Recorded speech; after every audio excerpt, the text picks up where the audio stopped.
ਸਤਿ ਸ਼੍ਰੀ ਅਕਾਲ ਜੀ। ਪ੍ਰੋਗਰਾਮ ਖਰੀਆਂ ਗੱਲਾਂ ਵਿੱਚ ਤੁਹਾਡਾ ਸਵਾਗਤ ਹੈ। 1 ਜੂਨ ਨੂੰ ਮੋਰਚਾ ਸ਼ੁਰੂ ਹੋਇਆ ਬਰਗਾੜੀ ਇਨਸਾਫ ਮੋਰਚਾ।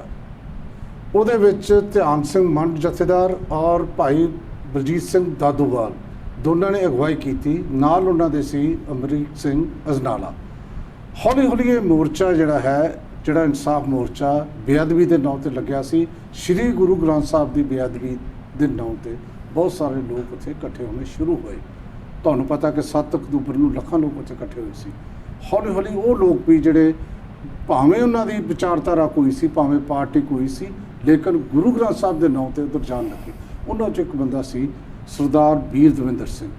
3.5 ਮਹੀਨੇ ਬਾਅਦ ਵੀਰ ਦਵਿੰਦਰ ਸਿੰਘ ਉਸ ਮੋਰਚੇ 'ਤੇ ਗਏ ਔਰ ਉੱਥੇ ਜਾ ਕੇ ਲਗਾਤਾਰ ਉਹਨਾਂ ਨਾਲ ਰਾਬਤਾ ਵੀ ਰੱਖਿਆ। ਮੋਰਚੇ ਦੇ ਵਿੱਚ ਲਗਾਤਾਰ ਉਹਨਾਂ ਨੇ ਆਪਣੀ ਗੱਲ ਵੀ ਕਹੀ। ਪਰ ਜਦੋਂ ਮੋਰਚਾ ਸਮਾਪਤ ਹੁੰਦਾ ਨਾ ਉਸ ਦਿਨ ਨਾ ਉਸ ਤੋਂ ਬਾਅਦ ਉਹਨਾਂ ਨੂੰ ਉੱਥੇ ਨਹੀਂ ਦੇਖਿਆ ਗਿਆ। ਉਹਦੇ ਬਾਰੇ ਕੀ ਕਾਰਨ ਹੋਇਆ, ਕੀ ਸੋਚਦੇ ਨੇ, ਕੀ ਕਹਿੰਦੇ ਨੇ ਕਿ ਬਰਗਾੜੀ ਮੋਰਚਾ ਸਮਾਪਤੀ ਵੱਲ ਜਦੋਂ ਗਿਆ ਉਹਨਾਂ ਨੂੰ ਪੁੱਛਿਆ ਗਿਆ ਜਾਂ ਨਾ ਪੁੱਛਿਆ ਗਿਆ, ਜਾਂ ਇਹਨੇ ਆਪਣਾ ਜਿਹੜਾ ਮਤ ਪੂਰਾ ਕੀਤਾ, ਸਾਰੀਆਂ ਗੱਲਾਂ ਕਰਨੀਆਂ ਨੇ ਵੀਰ ਦਵਿੰਦਰ ਸਿੰਘ ਨਾਲ। ਤੁਹਾਡਾ ਸਵਾਗਤ ਹੈ ਜੀ ਇਸ ਪ੍ਰੋਗਰਾਮ। ਮੈਂ ਜਿਵੇਂ ਗੱਲ ਕਹੀ, ਕੀ ਲੱਗਦਾ ਤੁਹਾਨੂੰ ਕੀ ਹੈ ਕਿ ਤੁਸੀਂ 3.5 ਮਹੀਨੇ ਬਾਅਦ ਮੋਰਚੇ 'ਚ ਗਏ? ਜੇ ਮੋਰਚੇ ਨਾਲ ਤੁਹਾਡੀ ਪਹਿਲਾਂ ਗੱਲਬਾਤ ਹੁੰਦੀ ਤਾਂ ਸਿੱਧੇ ਤੌਰ 'ਤੇ ਤੁਸੀਂ ਪਹਿਲੇ ਦਿਨ ਤੋਂ ਜਾਂਦੇ। ਨਹੀਂ, ਮੇਰੀ ਮੋਰਚੇ ਦੇ ਜਿਹੜੇ ਲੀਡਰ ਸੀ ਜਿਨ੍ਹਾਂ ਨੇ ਮੋਰਚਾ ਸ਼ੁਰੂ ਕੀਤਾ ਉਹਨਾਂ ਨਾਲ ਕੋਈ ਨਾ ਤਾਂ ਕੋਈ ਇਬਤਦਾਈ ਮੁਲਾਕਾਤ ਸੀ ਜੀ, ਨਾ ਮੈਂ ਉਹਨਾਂ ਦੇ ਰਾਬਤੇ 'ਚ ਸੀ, ਨਾ ਉਹ ਮੇਰੇ ਰਾਬਤੇ 'ਚ ਸੀ ਜੀ। ਲੇਕਿਨ ਮੈਂ ਉਸ ਮੁੱਦੇ ਨਾਲ ਸ਼ੁਰੂ ਤੋਂ ਹੀ ਜੁੜਿਆ ਹੋਇਆ ਸੀ। ਬੇਅਦਬੀ ਕਰਕੇ ਗੁਰੂ ਗ੍ਰੰਥ ਸਾਹਿਬ ਮਹਾਰਾਜ ਦੀ ਜੋ ਬੇਅਦਬੀ ਹੋਈ, ਪਰ ਉਸ ਤੋਂ ਬਾਅਦ ਜਿਹੜੀ ਉੱਥੇ ਫਾਇਰਿੰਗ ਹੋਈ, ਫਾਇਰਿੰਗ 'ਚ 2 ਸਿੰਘ ਸ਼ਹੀਦ ਹੋਏ। ਉਸ ਤੋਂ ਬਾਅਦ ਜੋ ਪਿਛਲੀ ਸਰਕਾਰ ਦਾ ਰੱਦੋ ਅਮਲ ਰਿਹਾ, ਪ੍ਰਕਾਸ਼ ਸਿੰਘ ਬਾਦਲ ਦੀ ਸਰਕਾਰ ਦਾ, ਉਸ ਤੋਂ ਬਾਅਦ ਅਮਰਿੰਦਰ ਸਿੰਘ ਦੀ ਸਰਕਾਰ ਬਣਨ ਤੋਂ ਬਾਅਦ ਜੋ ਕਮਿਸ਼ਨ ਬਣਿਆ ਜਸਟਿਸ ਰਣਜੀਤ ਸਿੰਘ ਕਮਿਸ਼ਨ, ਉਹਦੀ ਰਿਪੋਰਟ ਦਾ ਆਉਣਾ, ਉਹਦੀ ਰਿਪੋਰਟ ਦਾ ਟੇਬਲ ਹੋਣਾ, ਉਸ ਦਾ ਰੱਦੋ ਅਮਲ, ਮੈਂ ਇਹ ਸਾਰੀਆਂ ਘਟਨਾਵਾਂ ਨਾਲ ਬਹੁਤ ਨੇੜਿਓਂ ਉਹਨਾਂ ਨੂੰ ਦੇਖ ਰਿਹਾ ਸੀ ਜੀ। ਔਰ ਮੈਂ ਇਸ 'ਤੇ ਲਗਾਤਾਰ ਤਬਸਰਾ ਕਰ ਰਿਹਾ ਸੀ ਅਤੇ ਮੈਂ ਰਣਜੀਤ ਸਿੰਘ ਰਿਪੋਰਟ 'ਤੇ ਕਈ ਆਰਟੀਕਲ ਵੀ ਲਿਖੇ, ਮੋਰਚੇ ਬਾਰੇ ਵੀ ਲਿਖੇ, ਗੁਰੂ ਗ੍ਰੰਥ ਸਾਹਿਬ ਮਹਾਰਾਜ ਦੀ ਬੇਅਦਬੀ ਬਾਰੇ ਵੀ ਲਿਖੇ, ਉਹਨਾਂ ਸਿੰਘਾਂ ਦੀਆਂ ਸ਼ਹੀਦੀਆਂ ਬਾਰੇ ਵੀ ਲਿਖੇ। ਮੈਨੂੰ ਬਹੁਤ ਸਾਰੇ ਪਾਸਿਓਂ ਇਹ ਬਾਰ-ਬਾਰ ਕਿਹਾ ਜਾ ਰਿਹਾ ਸੀ ਕਿ ਤੁਸੀਂ ਮੋਰਚੇ ਦੇ ਹੱਕ 'ਚ ਲਿਖ ਰਹੇ ਹੋ, ਮੋਰਚੇ ਲਈ ਬੋਲ ਰਹੇ ਹੋ ਅਤੇ ਤੁਹਾਨੂੰ ਉੱਥੇ ਜਾਣਾ ਚਾਹੀਦਾ ਹੈ ਜੀ। ਅਤੇ ਮੈਂ ਜਿਹੜੇ ਵੀ ਦੋਸਤਾਂ ਦੇ ਇਸ ਤਰ੍ਹਾਂ ਦੇ ਮਸ਼ਵਰੇ ਆਉਂਦੇ ਸੀ ਜੀ, ਮੇਰਾ ਉਹਨਾਂ ਨੂੰ ਇੱਕੋ ਹੀ ਜਵਾਬ ਹੁੰਦਾ ਸੀ ਕਿ ਮੈਂ ਗੁਰੂ ਗ੍ਰੰਥ ਸਾਹਿਬ ਮਹਾਰਾਜ ਨਾਲ ਜੁੜਿਆ ਹੋਇਆ ਜੀ, ਇਸ ਕਰਕੇ ਮੈਂ ਓਨਾ ਹੀ ਆਹਤ ਹਾਂ। ਮੇਰੀ ਜਿਹੜੀ ਰੂਹ ਹੈਗੀ ਹੈ ਓਨੀ ਕੁੜਲਾ ਰਹੀ ਹੈ ਜਿੰਨੀ ਕਿਸੇ ਵੀ ਹੋਰ ਸ਼ਰਧਾਲੂ ਸਿੱਖ ਦੀ। ਲੇਕਿਨ ਮੈਂ ਮੋਰਚੇ 'ਚ ਇਸ ਕਰਕੇ ਨਹੀਂ ਜਾ ਰਿਹਾ ਕਿਉਂਕਿ ਮੈਂ ਇੱਕ ਰਾਜਨੀਤਿਕ ਵਿਅਕਤੀ ਹਾਂ, ਮੇਰਾ ਪਿਛੋਕੜ ਰਾਜਨੀਤਿਕ ਹੈ ਜੀ। ਮੇਰੇ ਉੱਥੇ ਜਾਣ ਦੇ ਕੋਈ ਰਾਜਨੀਤਿਕ ਮਾਅਨੇ ਨਾ ਕੱਢੇ ਜਾਣ, ਜਾਂ ਮੋਰਚਾ ਦੇ ਸੰਚਾਲਕ ਜਿਹੜੇ ਨੇ ਉਹ ਇਹ ਨਾ ਸਮਝਣ ਵੀ ਇਹ ਸ਼ਾਇਦ ਕੋਈ ਰਾਜਨੀਤਿਕ ਸਿਆਸੀ ਸਵਾਲ ਲੈਣ ਵਾਸਤੇ ਇੱਥੇ ਮੋਰਚੇ ਵਿੱਚ ਆਏ ਨੇ। ਮੇਰਾ ਇਹਦੇ 'ਚ ਕਿਸੇ ਕਿਸਮ ਦਾ ਵੀ ਕੋਈ ਰਾਜਨੀਤਿਕ ਏਜੰਡਾ ਨਹੀਂ ਹੈ। ਨਿਰੋਲ ਧਾਰਮਿਕ ਮੇਰੀ ਭਾਵਨਾ ਹੈਗੀ ਆ, ਸ਼ਰਧਾ ਹੈਗੀ ਜਿਹੜੀ ਗੁਰੂ ਗ੍ਰੰਥ ਸਾਹਿਬ ਮਹਾਰਾਜ ਨਾਲ ਜੁੜੀ ਹੋਈ ਹੈ ਜੀ। ਅਤੇ ਮੈਂ ਚਾਹੁੰਦਾ ਵੀ ਇਹ ਮੋਰਚਾ ਜਿਹੜਾ ਹੈਗਾ ਸਫਲ ਹੋਵੇ। ਔਰ ਜਿਨ੍ਹਾਂ ਲੋਕਾਂ ਨੇ ਇਹ ਪਾਪ ਕੀਤਾ, ਗੁਰੂ ਗ੍ਰੰਥ ਸਾਹਿਬ ਮਹਾਰਾਜ ਦੀ ਜਿਹੜੀ ਬੇਅਦਬੀ ਕੀਤੀ ਹੈ, ਜਾਂ ਉਸ ਤੋਂ ਬਾਅਦ ਜਿਹੜੇ ਸਿੰਘ ਇਸ ਰਸਤੇ 'ਚ ਸ਼ਹੀਦ ਹੋਏ ਨੇ, ਉਹਨਾਂ ਦੇ ਕਾਤਲਾਂ ਨੂੰ ਸਜ਼ਾ ਮਿਲਣੀ ਚਾਹੀਦੀ ਹੈ। ਬਹੁਤ ਬਹੁਤ ਪਾਪ ਹੋਇਆ, ਬਹੁਤ ਜ਼ਿਆਦਤੀ ਹੋਈ ਹੈ। ਅਤੇ ਮੇਰਾ ਇਹ ਸੀ ਵੀ ਜਿਸ ਦਿਨ ਮੈਨੂੰ ਉਹ ਆਖਣਗੇ, ਧਿਆਨ ਸਿੰਘ ਮੰਡ ਜਿਹੜੇ ਮਤਵਾਜ਼ੀ ਜਥੇਦਾਰ ਸਨ ਸ਼੍ਰੀ ਅਕਾਲ ਤਖਤ ਸਾਹਿਬ ਦੇ, ਜਦੋਂ ਵੀ ਕਦੇ ਮੈਨੂੰ ਉਹਨਾਂ ਦਾ ਸੁਨੇਹਾ ਆਏਗਾ ਜਾਂ ਉਹ ਮੈਨੂੰ ਕਹਿਣਗੇ ਕਿ ਤੁਸੀਂ ਇੱਥੇ ਆਓ, ਫਿਰ ਮੈਂ ਨੰਗੇ ਪੈਰੀ ਚਲਾ ਜਾਵਾਂਗਾ। ਉਹਨਾਂ ਦਾ ਸੁਨੇਹਾ ਆਇਆ ਤਾਂ ਉਹਨਾਂ ਦੀ ਮੇਰੇ ਨਾਲ ਟੈਲੀਫੋਨ 'ਤੇ ਉਹਨਾਂ ਨੇ ਸੰਪਰਕ ਕੀਤਾ, ਗੱਲਬਾਤ ਹੋਈ, ਉਹਨਾਂ ਨੇ ਆਪਣੇ ਬੰਦੇ ਭੇਜੇ ਜੀ, ਅਤੇ ਉਹਨਾਂ ਨੇ ਮੈਨੂੰ ਕਿਹਾ ਕਿ ਤੁਸੀਂ ਇੱਥੇ ਆਓ ਜੀ। ਮੈਂ ਕਿਹਾ ਜੀ ਜਿਹੜੀ ਤਾਰੀਖ ਤੁਸੀਂ ਦਿਓਗੇ ਮੈਂ ਉਸੇ ਤਾਰੀਖ ਉੱਤੇ ਪਹੁੰਚ ਜਾਵਾਂ। ਉਹਨਾਂ ਨੇ ਮੈਨੂੰ 16 ਸਤੰਬਰ ਦਿੱਤੀ, ਐਤਵਾਰ ਦਾ ਦਿਨ ਸੀ। ਉਸ ਦਿਨ ਮੈਂ ਆਪਣੇ ਸਾਥੀਆਂ ਸਮੇਤ ਉੱਥੇ ਪਹੁੰਚਿਆ ਜੀ, ਅਤੇ ਮੈਂ ਸੰਗਤਾਂ ਨੂੰ ਸੰਬੋਧਨ ਕੀਤਾ। ਬੜਾ ਵੱਡਾ ਇਕੱਠ ਸੀ ਉਹ ਦਿਨ, 15-20 ਹਜ਼ਾਰ ਦਾ ਇਕੱਠ ਸੀ, ਅਤੇ ਤਕਰੀਬਨ 1 ਘੰਟਾ ਮੈਂ ਬੋਲਿਆ ਮੋਰਚੇ ਦੇ ਸੰਦਰਭ ਵਿੱਚ, ਗੁਰੂ ਗ੍ਰੰਥ ਸਾਹਿਬ ਦੀ ਮਰਿਆਦਾ ਦੇ ਸੰਬੰਧ 'ਚ। ਔਰ ਉਹ ਜਿਹੜੀ ਮੇਰੀ ਤਕਰੀਰ ਸੀਗੀ ਉਸ ਮੋਰਚੇ ਵਿੱਚ, ਉਹ ਸਾਰੀ ਵਰਲਡ ਵਿੱਚ ਲੋਕਾਂ ਨੇ ਸੁਣੀ। ਮੈਂ ਉਸੇ ਆਸਥਾ ਨਾਲ ਮੋਰਚੇ ਨਾਲ ਜੁੜਿਆ ਹੋਇਆ ਸੀ। ਜਦੋਂ ਵੀ ਉਹਨਾਂ ਦਾ ਸੁਨੇਹਾ ਆਉਂਦਾ ਸੀ ਤੇ ਮੈਂ ਉੱਥੇ ਆਪਣੀ ਹਾਜ਼ਰੀ ਲਵਾਉਂਦਾ ਸੀ। ਸਿਰਫ ਮੇਰਾ ਸਵਾਲ ਇੱਥੇ ਹੈ ਕਿ ਤੁਸੀਂ ਸ਼ੁਰੂ 'ਚ ਕਿਹਾ ਕਿ ਇਸ ਕਰਕੇ ਨਹੀਂ ਜਾਂਦੇ ਕਿ ਮੋਰਚਾ ਇਹ ਨਾ ਸਮਝੋ ਕਿ ਸਿਆਸੀ ਤੁਸੀਂ ਲਾਹਾ ਲੈਣਾ ਚਾਹੁੰਦੇ। ਜੀ ਜੀ ਜੀ। ਤੁਹਾਨੂੰ ਕੀ ਲੱਗਦਾ ਸੀ ਕਿ ਮੋਰਚਾ ਸਿਆਸਤ ਤੋਂ ਬਿਨਾਂ ਲੱਗਿਆ ਹੋਇਆ ਸੀ? ਮੇਰੀ ਉੱਥੇ ਕੋਈ ਬਹੁਤੀ ਦਖਲਅੰਦਾਜ਼ੀ ਨਹੀਂ ਸੀ ਜੀ, ਲੇਕਿਨ ਜਾਂਦੇ ਸੀ ਲੋਕ, ਮਿਲਦੇ ਸੀ। ਮੈਂ 14 ਨੂੰ ਵੀ ਗਿਆ ਹੈਗਾ, 25 ਨੂੰ ਵੀ ਗਿਆ। ਉਸ ਤੋਂ ਬਿਨਾਂ ਵੀ ਜਥੇਦਾਰ ਧਿਆਨ ਸਿੰਘ ਮੰਡ ਹੋਰਾਂ ਨੇ 3-4 ਵਾਰ ਕੋਈ ਮੀਟਿੰਗਾਂ ਸੱਦੀਆਂ ਮੁਸ਼ਾਵਰਤ ਵਾਸਤੇ, ਮੈਂ ਉਹਨਾਂ 'ਚ ਵੀ ਗਿਆ। ਜਦੋਂ ਵੀ ਉਹਨਾਂ ਨੇ ਬੁਲਾਇਆ ਮੈਂ ਜਾਂਦਾ ਰਿਹਾ। ਤੇ ਜਦੋਂ ਹੁਣ ਮੋਰਚਾ ਸਮਾਪਤ ਕਰਨਾ ਸੀ ਉਦੋਂ ਵੀ ਤਾਂ ਤੁਹਾਨੂੰ ਮੀਟਿੰਗ 'ਚ ਬੁਲਾਇਆ ਹੋਇਆ? ਮੈਂ ਇਹ ਦੇਖਦਾ ਸੀ ਕਿ ਉਸ ਮੋਰਚੇ 'ਚ ਬਹੁਤ ਸਾਰੀਆਂ ਜਿਹੜੀਆਂ ਸ਼ਕਤੀਆਂ ਨੇ ਉਹ ਕੰਮ ਕਰ ਰਹੀਆਂ ਸੀ, ਉਹਨਾਂ ਦੇ ਪ੍ਰਭਾਵ ਕੰਮ ਕਰ ਰਹੇ ਸੀ। ਜਿਹਦੇ ਸ਼ਕਤੀਆਂ ਮਤਲਬ ਸਾਡੇ ਦਰਸ਼ਕ ਪੋਲੀਟੀਕਲ ਕੈਪਟਨ ਅਮਰਿੰਦਰ ਸਿੰਘ ਜਾਂ ਕੋਈ ਹੋਰ ਪੋਲੀਟੀਕਲ ਇੰਟਰਸਟ ਜਿਹੜੇ ਸੀ, ਸਰਕਾਰ ਦੇ ਬੰਦੇ ਵੀ ਲੱਗੇ ਹੋਏ ਸੀ, ਸਰਕਾਰ ਦੇ ਬੰਦੇ ਜਾਂਦੇ ਵੀ ਸੀ, ਚਾਹੇ ਪੁਲਿਸ ਦੇ ਰੂਪ 'ਚ ਜਾਂਦੇ ਸੀ, ਚਾਹੇ ਕੋਈ ਸੀ ਜੀ। ਲੇਕਿਨ ਮੋਰਚੇ ਦੇ ਜਿਹੜੇ ਆਗੂ ਸੀ ਉਹ ਮੁਸਲਸਲ ਕਿਤੇ ਨਾ ਕਿਤੇ ਗੱਲਬਾਤ ਉਹਨਾਂ ਦੀ ਚੱਲ ਰਹੀ ਸੀਗੀ। ਔਰ ਉੱਥੇ ਸਭ ਤੋਂ ਜ਼ਿਆਦਾ ਪ੍ਰਭਾਵ ਜੋ ਮੈਂ ਦੇਖਿਆ ਨਹੀਂ, ਗੱਲਬਾਤ ਕੀ ਚੱਲ ਰਹੀ ਸੀ ਕਿ ਸਮਝੌਤੇ ਦੀ? ਨਹੀਂ, ਮੈਂ ਇਸ ਕਰਕੇ ਕਿ ਮੈਂ ਉੱਥੇ ਆ ਰਿਹਾ ਜੀ। ਮੋਰਚੇ 'ਚ ਸਭ ਤੋਂ ਜ਼ਿਆਦਾ ਜਿਹੜਾ ਪ੍ਰਭਾਵ ਸੀ ਉਹ ਮਾਨ ਦਲ ਦਾ ਸੀ, ਸਿਮਰਨਜੀਤ ਸਿੰਘ ਮਾਨ ਦੇ ਬੰਦਿਆਂ ਦਾ ਜੀ। ਜਾਂ ਜਿਹੜੇ 3 ਧਿਰਾਂ ਦਾ ਉੱਥੇ ਜ਼ਿਆਦਾ ਗੱਲਬਾਤ ਸੀ। ਇੱਕ ਤੇ ਸਿਮਰਨਜੀਤ ਸਿੰਘ ਮਾਨ ਦੇ ਅਕਾਲੀ ਦਲ ਦਾ ਹੋ ਗਿਆ, ਅੰਮ੍ਰਿਤਸਰ ਅਕਾਲੀ ਦਲ। ਦੂਸਰਾ ਯੂਨਾਈਟਿਡ ਅਕਾਲੀ ਦਲ, ਭਾਈ ਮੋਹਕਮ ਸਿੰਘ, ਗੁਰਦੀਪ ਸਿੰਘ, ਇਹ ਜਿਹੜੇ ਬੰਦੇ ਸੀਗੇ ਜੀ। ਤੀਜਾ ਜਿਹੜਾ ਸੀ ਉਹ ਸੀ ਦਲ ਖਾਲਸਾ। ਦਲ ਖਾਲਸਾ ਦੇ ਬੰਦੇ ਵੀ ਉੱਥੇ ਆਉਂਦੇ ਸੀਗੇ ਜੀ। ਔਰ ਚੌਥਾ ਉਹਦਾ ਸਭ ਤੋਂ ਘੱਟ ਪ੍ਰਭਾਵ ਸੀ 1920 ਰਵਿੰਦਰ ਸਿੰਘ ਅਕਾਲੀ ਦਲ ਦਾ, ਉਹਨਾਂ ਦੇ ਇੱਕਾ ਦੁੱਕਾ ਬੰਦੇ ਉੱਥੇ ਆਉਂਦੇ ਸੀਗੇ। ਤੇ ਸੰਤ ਸਮਾਜ ਦਾ ਵੀ ਕਾਫੀ ਉੱਥੇ ਦਖਲ ਸੀਗਾ। ਤੇ ਗੱਲਾਂ ਬਾਤਾਂ ਕਨਸੋਆਂ ਤੋਂ ਜ਼ਰੂਰ ਪਤਾ ਲੱਗਦਾ ਸੀ ਵੀ ਕਦੇ ਸੰਤ ਸਮਾਜ ਦੇ ਰਾਹੀਂ, ਕਦੇ ਦੂਸਰੇ ਲੋਕਾਂ ਦੇ ਰਾਹੀਂ ਗੱਲਬਾਤ ਕੋਈ ਸਰਕਾਰ ਨਾਲ ਚੱਲ ਰਹੀ ਹੈ ਜੀ। ਗੱਲਬਾਤ ਜਿਹੜੀ ਸੀ ਉਹ ਦਲ ਖਾਲਸਾ ਵਾਲੇ ਵੀ ਕਰਦੇ ਸੀ। ਉਹਦੇ 'ਚ ਆਪਣਾ ਜਿਹੜੇ ਹਰਪਾਲ ਸਿੰਘ ਦਲ ਖਾਲਸਾ ਦੇ ਪ੍ਰਧਾਨ ਨੇ, ਉਹਨਾਂ ਦੀ ਵੀ ਗੱਲਬਾਤ ਚੱਲ ਰਹੀ ਸੀ ਸਰਕਾਰ ਦੇ ਨਾਲ। ਇਹਨਾਂ ਦੀ ਵੀ ਚੱਲ ਰਹੀ ਸੀ। ਜਿਹੜਾ ਯੂਨਾਈਟਿਡ ਅਕਾਲੀ ਦਲ ਹੈ, ਚਾਹੇ ਗੁਰਦੀਪ ਸਿੰਘ ਹੈ, ਚਾਹੇ ਕੋਈ ਹੈ, ਠੀਕ ਹੈ ਨਾ। ਤੇ ਜੋ ਬਾਅਦ ਵਿੱਚ ਮੈਂ ਸਮਝਦਾ ਵੀ ਉਹਦੇ 'ਚ ਵੱਡੀ ਜਿਹੜੀ ਭੂਮਿਕਾ ਹੈਗੀ ਆ ਇਸ ਮੋਰਚੇ ਨੂੰ ਖਤਮ ਕਰਨ ਦੀ, ਉਹਦੇ 'ਚ ਸਿਮਰਨਜੀਤ ਸਿੰਘ ਮਾਨ ਦੀ ਇਨਵੋਲਵਮੈਂਟ ਹੈਗੀ ਆ। ਸਿਮਰਨਜੀਤ ਸਿੰਘ ਮਾਨ ਜਾਂ ਇਮਾਨ ਸਿੰਘ ਮਾਨ ਦੀ? ਸਿਮਰਨਜੀਤ ਸਿੰਘ ਮਾਨ ਹੀ ਹੈ ਨਾ ਪ੍ਰਧਾਨ ਜੀ, ਚਲੋ, ਅੰਮ੍ਰਿਤਸਰ ਅਕਾਲੀ ਦਲ ਦਾ। ਹੁਣ ਦੇਖੋ ਜਿੰਨੀ ਵਾਰ ਵੀ ਉੱਥੇ ਵੱਡੇ ਇਕੱਠ ਹੋਏ ਨੇ, ਹਰ ਇਕੱਠ ਵਿੱਚ ਸਿਮਰਨਜੀਤ ਸਿੰਘ ਮਾਨ ਆਪਣੇ ਢੰਗ ਨਾਲ ਉੱਥੇ ਖੌਰੂ ਪਾਉਂਦੇ ਰਹੇ ਨੇ। ਚਾਹੇ ਐਮਐਲਏ ਦੇ ਲੱਤਾਂ ਮਾਰੀਆਂ, ਚਾਹੇ ਖਾਲਿਸਤਾਨ ਦੇ, ਹਰ ਇਕੱਠ 'ਚੋਂ ਖਾਲਿਸਤਾਨ ਦੇ ਆਜ਼ਾਦੀ ਦੇ ਨਾਅਰੇ ਲਗਾਏ। ਈਵਨ 25 ਦਾ ਜਿਹੜਾ ਇਕੱਠ ਸੀ ਉਹ ਕੇਵਲ ਗੁਰਪੁਰਬ ਮਨਾਉਣ ਵਾਸਤੇ ਸੀ ਗੁਰੂ ਨਾਨਕ ਪਾਤਸ਼ਾਹ ਦਾ। ਲੇਕਿਨ ਸਿਮਰਨਜੀਤ ਸਿੰਘ ਮਾਨ ਹੋਰਾਂ ਨੇ ਉਹਦੇ 'ਚ ਵੀ ਖਾਲਿਸਤਾਨ ਦੇ ਵੀ ਨਾਅਰੇ ਲਵਾਏ, ਆਜ਼ਾਦੀ ਦੇ ਵੀ ਲਵਾਏ ਜੀ। ਮੈਂ ਇਸ ਗੱਲ ਦਾ ਪ੍ਰੋਟੈਸਟ ਵੀ ਕੀਤਾ ਧਿਆਨ ਸਿੰਘ ਮੰਡ ਹੋਰਾਂ ਕੋਲ, ਭਈ ਇਹ ਗਲਤ ਗੱਲ ਹੈ, ਇਹ ਧਾਰਮਿਕ ਸਮਾਗਮ ਹੈਗਾ, ਇੱਕ ਰੋਲ ਜਿਹੜਾ ਹੈਗਾ ਅੱਜ ਗੁਰਪੁਰਬ ਦਾ ਹੈ, ਗੁਰੂ ਗ੍ਰੰਥ ਸਾਹਿਬ ਦੀ ਹਾਜ਼ਰੀ 'ਚ ਜਿੰਦਾਬਾਦ ਮੁਰਦਾਬਾਦ ਨਹੀਂ ਹੋਣੀ ਚਾਹੀਦੀ। ਜੇ ਅਸੀਂ ਨਹੀਂ ਸਤਿਕਾਰ, ਅਸੀਂ ਵੀ ਤਾਂ ਬੇਅਦਬੀ ਕਰ ਰਹੇ ਹਾਂ। ਲੇਕਿਨ ਉਹਨਾਂ ਨੇ ਮੇਰੀ ਗੱਲ ਵੱਲ ਕੋਈ ਬਹੁਤਾ ਮੰਡ ਸਾਹਿਬ ਨੇ ਧਿਆਨ ਨਹੀਂ ਦਿੱਤਾ, ਠੀਕ ਹੈ ਨਾ। ਔਰ ਉਸ ਤੋਂ ਬਾਅਦ, ਉਸ ਤੋਂ ਪਹਿਲਾਂ ਇੱਕ ਉਹਨਾਂ ਨੇ ਮੀਟਿੰਗ ਕੀਤੀ ਸੀ ਜਿਹਦੇ 'ਚ ਇਹ ਗੱਲ ਆਈ ਸੀ ਕਿ ਗੱਲਬਾਤ ਚੱਲ ਰਹੀ ਹੈ ਤੇ ਕੀ ਕਰਨਾ ਚਾਹੀਦਾ। ਮੈਂ ਉਹਨਾਂ ਨੂੰ ਕਿਹਾ ਸੀ ਵੀ ਸਾਨੂੰ ਤੇ ਇਹ ਨਹੀਂ ਪਤਾ ਵੀ ਗੱਲਬਾਤ ਕੌਣ ਕਰ ਰਿਹਾ, ਜੇ ਚੱਲ ਰਹੀ ਹੈ ਤਾਂ ਫਿਰ ਉਹਦਾ ਸਾਨੂੰ ਦੱਸੋ ਕਿ ਕਿਸ ਸਟੇਜ ਤੇ ਪਹੁੰਚੀ ਹੈ ਗੱਲਬਾਤ। ਤੇ ਉਹ ਬੰਦੇ ਮਾੜੀ ਮੋਟੀ ਆਪਣੀ ਗੱਲ ਕਰਕੇ, ਉਸ ਦਿਨ ਵੀ ਮੀਟਿੰਗ 'ਚ ਦਾਦੂਵਾਲ ਸੀਗੇ, ਦਾਦੂਵਾਲ ਨੇ ਗੱਲ ਸ਼ੁਰੂ ਕੀਤੀ। ਦਾਦੂਵਾਲ ਨੇ ਗੁਰਦੀਪ ਸਿੰਘ ਨੂੰ ਕਿਹਾ ਦੱਸੋ ਤੁਹਾਡੀ ਕੀ ਗੱਲਬਾਤ ਚੱਲ ਰਹੀ ਹੈ। ਕਹਿੰਦੀ ਸਾਨੂੰ ਤਾਂ ਪਤਾ ਨਹੀਂ। ਫਿਰ ਗੁਰਦੀਪ ਸਿੰਘ ਨੇ ਦੱਸਿਆ, ਫਿਰ 1-2 ਹੋਰ ਬੰਦਿਆਂ ਨੇ ਦੱਸਿਆ ਵੀ ਸਾਡੀ ਆਹ ਗੱਲਬਾਤ ਹੋਈ ਆ ਜਾਂ ਚੱਲ ਰਹੀ ਹੈ। ਲੇਕਿਨ ਉਹ ਗੱਲਬਾਤ ਜਿਹੜੀ ਸੀ ਉਹ ਬੇਸਿੱਟਾ ਸੀ, ਉਹਦਾ ਸਿਰ ਪੈਰ ਕੋਈ ਨਹੀਂ ਸੀ। ਮੈਂ ਉਸ ਮੀਟਿੰਗ 'ਚ ਜ਼ਰੂਰ ਮੰਡ ਸਾਹਿਬ ਨੂੰ ਕਿਹਾ ਸੀ ਕਿ ਦੇਖੋ ਸਿੱਖ ਕੌਮ ਹਮੇਸ਼ਾ ਨੈਗੋਸ਼ੀਏਸ਼ਨ ਟੇਬਲ ਤੇ ਆ ਕੇ ਹਾਰਦੀ ਰਹੀ ਹੈ। ਜਿੰਨੀ ਵੀ ਸਟਰਗਲ ਸਿੱਖ ਕੌਮ ਦੀ ਹੈਗੀ ਹੈ ਉਹ ਬਿਨਾਂ ਪ੍ਰਾਪਤੀ ਤੋਂ ਸਮਾਪਤ ਹੁੰਦੀ ਰਹੀ ਹੈ, ਚਾਹੇ 1947 ਚਾਹੇ ਉਸ ਤੋਂ ਪਹਿਲਾਂ ਦੇ ਮੋਰਚੇ ਜਾਂ ਉਸ ਤੋਂ ਬਾਅਦ ਦੇ ਮੋਰਚੇ ਨੇ। ਇਸ ਕਰਕੇ ਇਹ ਤੁਸੀਂ ਗੱਲ ਬੜੇ ਧਿਆਨ ਨਾਲ ਵਿਚਾਰਿਓ। ਇਹਦੇ 'ਚ ਸੰਗਤ ਦੀ ਬੜੀ ਵੱਡੀ ਸਿੱਖ ਸੰਗਤ ਦੀ ਬੜੀ ਦੇਣ ਹੈ ਔਰ ਬੜੀ ਵੱਡੀ ਬੁਲੰਦੀ ਤੇ ਇਹ ਜਿਹੜਾ ਧਾਰਮਿਕ ਮੋਰਚਾ ਜਾ ਚੁੱਕਿਆ, ਬੜਾ ਵੱਡਾ ਸਮਰਥਨ ਮਿਲਿਆ ਜੀ। ਜੇ ਬਿਨਾਂ ਪ੍ਰਾਪਤੀ ਤੋਂ ਖਤਮ ਹੋ ਗਿਆ ਤੇ ਕੌਮ ਦਾ ਲੱਕ ਟੁੱਟ ਜਾਏਗਾ। ਇਹ ਤੁਸੀਂ ਪਹਿਲਾਂ ਗੱਲ ਕੀਤੀ, ਮੈਂ ਪਹਿਲਾਂ 25 ਤੋਂ ਪਹਿਲਾਂ ਕੀਤੀ, 25 ਤੋਂ ਪਹਿਲਾਂ ਕੀਤੀ। ਇਹਦਾ ਮਤਲਬ ਗੱਲ ਉਦੋਂ ਵੀ ਚੱਲ ਰਹੀ ਸੀ ਤੇ ਮੈਂ ਇਹਨੂੰ ਕਹਿਣ ਲੱਗੇ ਵੀ ਜਿਹੜੀ ਵੀ ਕੋਈ ਗੱਲਬਾਤ ਹੋਊਗੀ ਉਸ ਨੂੰ ਫਾਈਨਲ ਕਰਨ ਤੋਂ ਪਹਿਲਾਂ ਅਸੀਂ ਸਾਰੀ ਚੀਜ਼ ਤੁਹਾਨੂੰ ਦਿਖਾਵਾਂਗੇ ਜੀ, ਤੁਹਾਡੇ ਨਾਲ ਸਲਾਹ ਕਰਾਂਗੇ।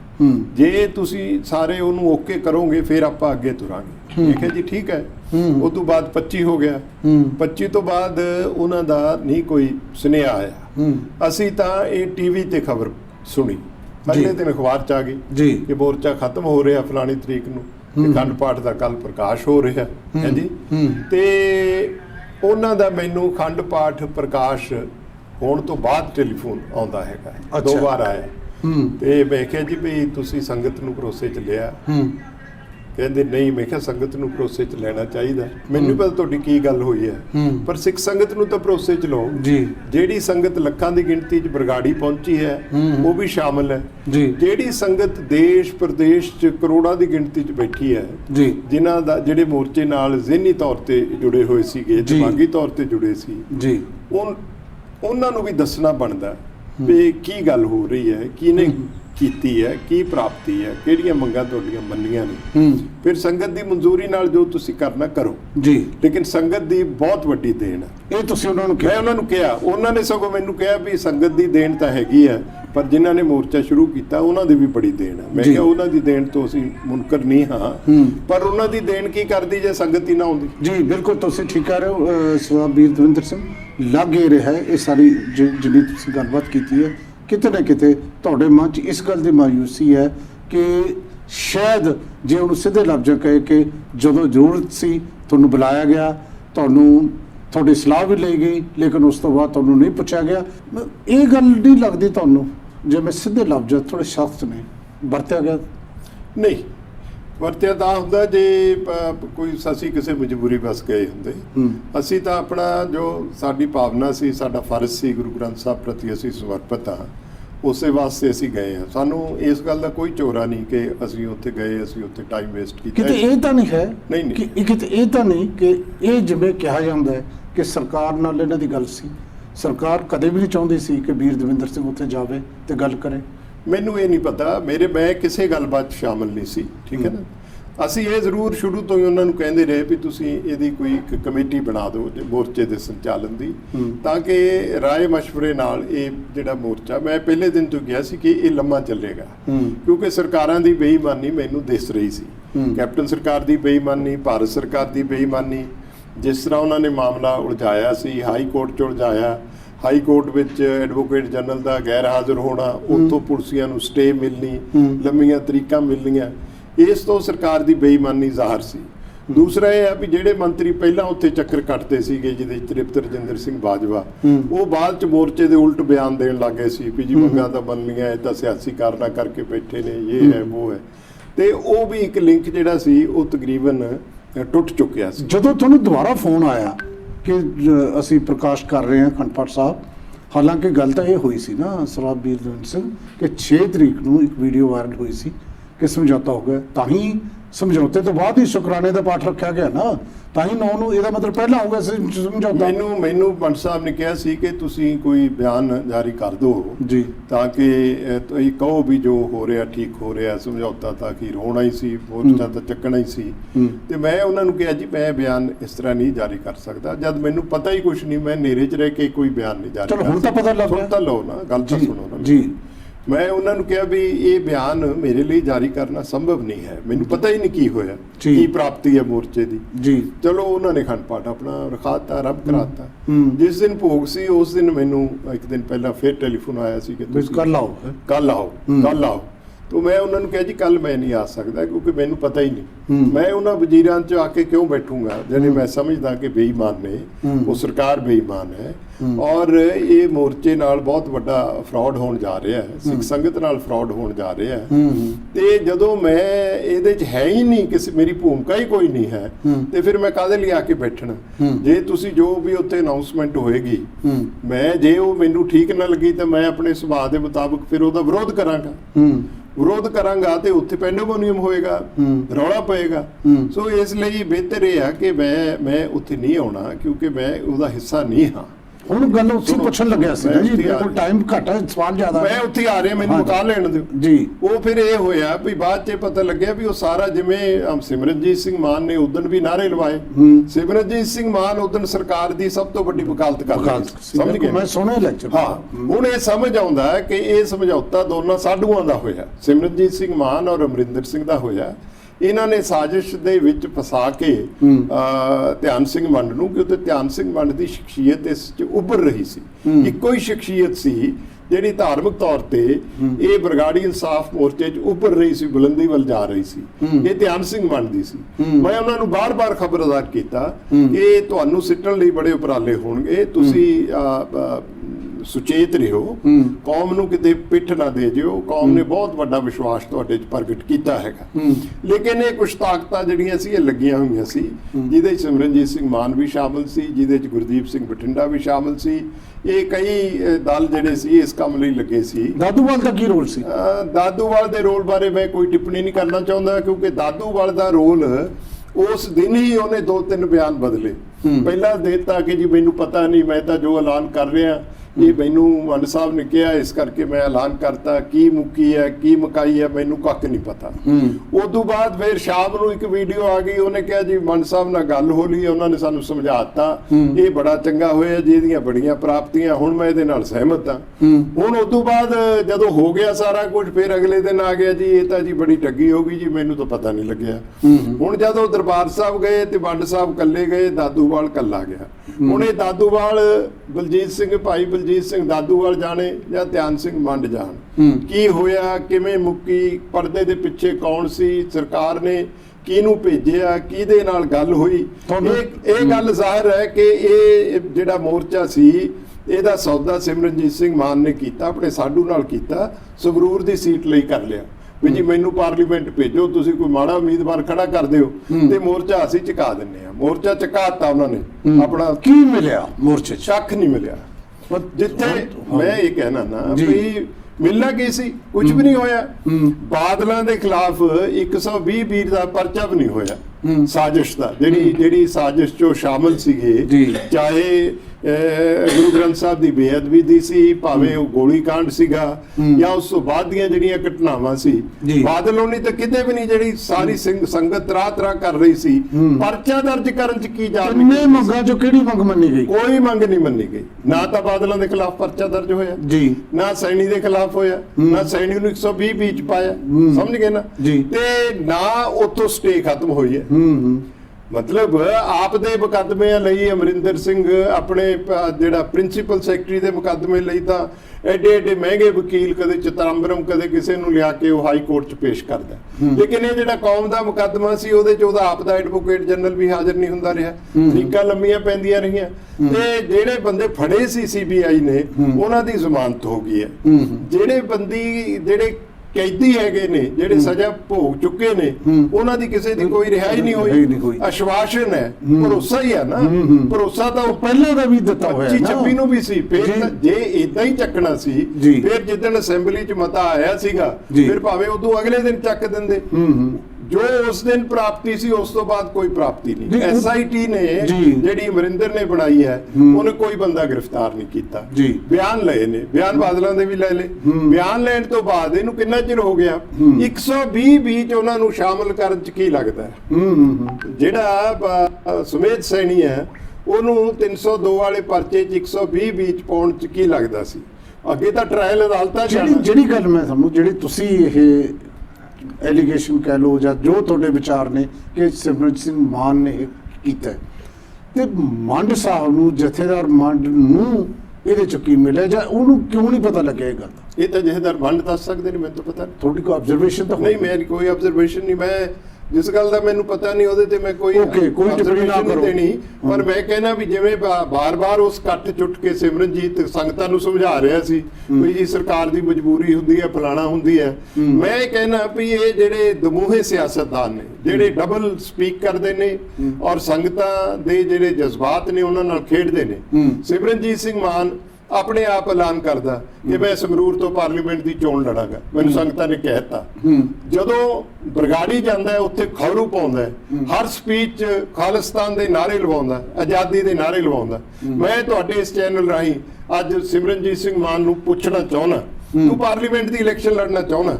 ਪਾਰਲੀਮੈਂਟ ਦੀ ਇਲੈਕਸ਼ਨ ਜਾਂ ਅਸੈਂਬਲੀ ਦੀ ਕਾਗਜ਼ ਦਾਖਲ ਕਰਨ ਤੋਂ ਪਹਿਲਾਂ ਹਿੰਦੁਸਤਾਨ ਦੇ ਸੰਵਿਧਾਨ ਦੀ 100 ਵਫਾਦਾਰੀ ਦੀ 100 ਖਾਣੀ ਪੈਂਦੀ ਹੈ, ਨਹੀਂ ਤੁਸੀਂ ਕਾਗਜ਼ ਨਹੀਂ ਦਾਖਲ ਕਰ ਸਕਦੇ। ਤੁਸੀਂ ਜਦ ਕਾਗਜ਼ ਦਾਖਲ ਕਰੋਗੇ ਤੁਸੀਂ ਭਾਰਤ ਦੇ ਸੰਵਿਧਾਨ ਦੀ ਵਫਾਦਾਰੀ ਦੀ 100 ਖਾਓਗੇ।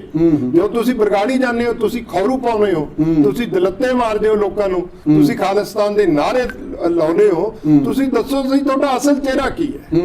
Where do you stand? ਔਰ ਮੈਂ ਸਮਝਦਾ ਵੀ ਸਿਰਫ ਇੱਕ ਸੰਗਰੂਰ ਦੀ ਸੀਟ ਵਾਸਤੇ ਇਹਨੇ ਮੋਰਚਾ ਜਿਹੜਾ ਲੱਗਦਾ। ਔਰ ਉਹਦੇ ਚ ਮੇਰੀ ਆਬਜ਼ਰਵੇਸ਼ਨ ਇਹ ਹੈ ਕਿ ਧਿਆਨ ਸਿੰਘ ਮੰਡ ਨੂੰ ਇਹਨਾਂ ਨੇ ਵਰਤ ਲਿਆ, ਵਗਰਾ ਲਿਆ। ਔਰ ਇਹ ਜਿਸ ਹਾਈਟ ਤੇ ਜਿਸ ਹਾਈਟ ਤੇ ਮੈਂ ਵੀਰ ਦਵਿੰਦਰ ਸਿੰਘ ਦਾ ਮੋਰਚਾ ਗਿਆ ਸੀ, ਵੀਰ ਦਵਿੰਦਰ ਸਿੰਘ ਨੂੰ ਵਰਤਿਆ ਗਿਆ ਕਿ ਨਹੀਂ ਵਰਤਿਆ ਗਿਆ? ਨਹੀਂ, I am too small a person. ਮੈਂ ਤਾਂ ਗੁਰੂ ਲਗਾਤਾਰ ਸਲਾਹ ਦੇ ਰਹੇ ਸੀ। ਕੋਈ ਗੱਲ ਨਹੀਂ, ਗੁਰੂ ਗ੍ਰੰਥ ਸਾਹਿਬ ਨਾਲ ਕਮਿਟਡ ਸੀਗੇ, ਅਸੀਂ ਉੱਥੇ ਜਾਂਦੇ ਰਹੇ ਹਾਂ। ਲੇਕਿਨ ਹੁਣ ਮੋਰਚਾ ਖਤਮ ਹੋ ਗਿਆ। ਹੁਣ ਅਸੀਂ ਸਾਡੇ ਰਾਜ ਉਹਦਾ, ਉਹਨਾਂ ਦੇ ਰਾਜ ਉਹਦਾ। ਜੇ ਅਸੀਂ ਕੋਈ ਆਪਣਾ ਕੋਈ ਪੋਲੀਟੀਕਲ ਡਿਸੀਜਨ ਲੈਣਾ ਹੋਊਗਾ ਉਹ ਅਸੀਂ ਅਸੀਂ ਆਜ਼ਾਦ ਹੈਗੇ ਆ। ਸਾਡੀ ਇਸ ਤੋਂ ਬਿਯੋਂਡ ਬੇਅਦਬੀ ਦਾ ਮਸਲਾ ਉੱਥੇ ਖੜਾ ਹੈ। ਇਸ ਤੋਂ ਬਿਯੋਂਡ ਤਾਂ ਕੋਈ ਸਾਡੀ ਕਮਿਟਮੈਂਟ ਨਹੀਂ। ਬੇਅਦਬੀ ਦੇ ਮਸਲੇ ਤੇ ਅਸੀਂ ਅੱਜ ਵੀ ਤਾਂ ਹੀ ਦੁਖੀ ਆ ਨਾ, ਤਾਈਓ ਮੈਂ ਬੋਲ ਰਿਹਾ ਕਿ ਬੇਅਦਬੀ ਦੇ ਮਸਲੇ ਦਾ ਤਾਂ ਕੋਈ ਉਹ ਰਾਹ ਖੁੱਲ੍ਹੇ ਹੀ ਰਹਿ ਗਏ। ਉਹਨਾਂ ਬੰਦਿਆਂ ਦੇ ਖਿਲਾਫ ਤਾਂ ਕੋਈ ਕਾਰਵਾਈ ਨਾ ਹੋਈ। ਹੁਣ ਸਵਾਲ ਇਹ ਹੈ ਵੀ ਜਿੰਨੀ ਸਿੱਖ ਕੌਮ ਇਸ ਮਸਲੇ ਦੇ ਉੱਤੇ ਇਕੱਠੀ ਹੋਈ ਸੀ, ਕੀ ਦੁਬਾਰਾ ਹੁਣ ਇਕੱਠੀ ਹੋ ਸਕੇਗੀ? ਹੁਣ ਤਾਂ ਸਿੱਖ ਕੌਮ ਕਿਸੇ ਤੇ ਇਤਬਾਰ ਕਰੇਗੀ? ਅਸੀਂ ਕੌਮ ਦਾ ਵਿਸ਼ਵਾਸ ਤੋੜਿਆ, ਅਸੀਂ ਕੌਮ ਦਾ ਇਤਬਾਰ ਤੋੜਿਆ, ਅਸੀਂ ਉਹਨਾਂ ਦਾ ਭਰੋਸਾ ਤੋੜਿਆ, ਅਸੀਂ ਸਾਰੀ ਕੌਮ ਨੂੰ ਮਜਰੂਹ ਕਰ ਦਿੱਤਾ, ਉੱਠਣ ਜੋਗੇ ਨਹੀਂ ਛੱਡੇ। ਇਹਦਾ ਜਵਾਬ ਕੌਣ ਦੇਗਾ? ਸਿਮਰਨਜੀਤ ਜਵਾਬ ਦੇਗਾ ਜਾਂ ਮੰਡ ਦੇਗਾ ਜਾਂ ਤਾਦੂਵਾਲ ਦੇਗਾ? ਪਿਆਰੇ ਦਰਸ਼ਕੋ, ਤੁਸੀਂ ਦੇਖਿਆ ਕਿ ਸਾਹਿਬ ਵੀਰ ਦਵਿੰਦਰ ਸਿੰਘ ਇਹ ਗੱਲ ਕਰਦੇ ਹੋਏ ਕਿੰਨੇ ਭਾਵੁਕ ਹੋ ਕੇ, ਤੇ ਭਾਵੁਕਤਾ ਇਹ ਜਾਇਜ਼ ਹੈ। ਹਰ ਉਹ ਸਿੱਖ ਜਿਸ ਦੇ ਮਨ ਦੇ ਵਿੱਚ ਸ੍ਰੀ ਗੁਰੂ ਗ੍ਰੰਥ ਸਾਹਿਬ ਦਾ ਸਤਿਕਾਰ ਹੈ, ਜਿਹੜਾ ਗੁਰੂ ਨਾਲ ਜੁੜਿਆ ਹੋਇਆ, ਉਹ ਇਸ ਤਰ੍ਹਾਂ ਹੀ ਬਹੁਤ ਗੱਲਾਂ ਐਸੀਆਂ ਹੁੰਦੀਆਂ ਨੇ ਜਿਹਦੇ ਬਾਰੇ ਬੋਲਿਆ ਨਹੀਂ ਜਾ ਸਕਦਾ। ਕਈਆਂ ਗੱਲਾਂ ਜਿਹੜੀਆਂ ਨੇ ਉਹ ਜ਼ਿਆਦਾ ਪ੍ਰਭਾਵ ਪਾਉਂਦੀਆਂ ਨੇ।